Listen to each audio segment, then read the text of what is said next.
former Deputy Chief of Mission at the Embassy of Israel and scholar in residence at the American University. Welcome to the programme.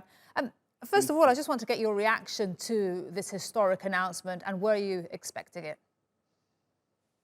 This went down to the last minute, really 25 minutes before the end of his mandate from the president. Yair Lapid succeeded in putting together the coalition.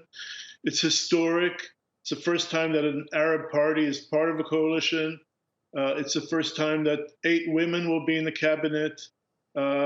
There's really a lot of excitement on one hand, and there's also concern on how can this government, with all these parties coming from different parts of the political spectrum, how can they function together and advance a policy which is for the benefit of all Israelis?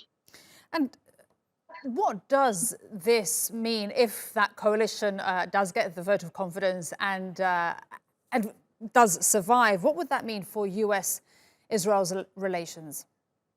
I think US-Israel relations under Netanyahu, as you've showed just now, have been tense, especially with Democratic presidents, Obama, and even with Biden in his first few months in office. I think there's an opportunity here to open a new page, a fresh page, to start afresh and have a more constructive dialogue between Jerusalem and Washington, to agree to disagree, but not in public, rather in closed rooms.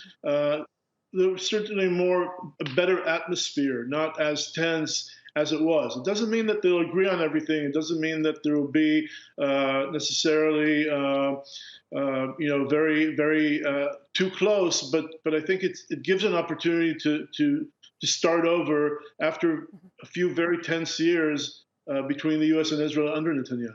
And in particular, what could that mean for the Palestinians? So for this government to come together, there was a decision by Mr. Lapid and Mr. Bennett not to deal with sensitive issues, to maintain the status quo. So they agreed to maintain the status quo on the Israeli-Palestinian front, meaning that settlement policy will continue, meaning that there won't be negotiations necessarily with the Palestinian Authority. There will be continued security cooperation with the Palestinian Authority, but kind of leave things where they are. It's easy on paper, but when it comes to actual situation on the ground, the Hamas doesn't wait for Israel, for Israeli politics. And if Hamas decides to act, Israel will have to respond forcefully, and there may be a need to revisit this issue of the Israeli-Palestinian conflict later on. But at first, they're not attempting to deal with it in a serious or in-depth manner. Okay, and when we hear Mansour Abbas, leader of the Arab Joint List, saying that we've reached a deal that serves the interests of our Arab community, what does that mean? It means that, again, for the first time, there's an Arab party as part of the coalition. It means that there's a 5-year plan to give billions of dollars to invest in the Arab sector. It means perhaps legalizing illegal construction. It means recognizing unrecognized, Arab communities.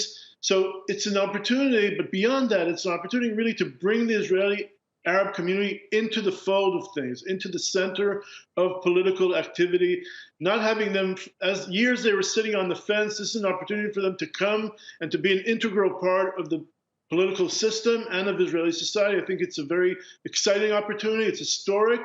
And again, time will tell whether it will succeed or not. Absolutely. Time will tell. Great to speak to you. Thank you for coming on the program. Dan Arbell, live for us there from Rockville, Maryland.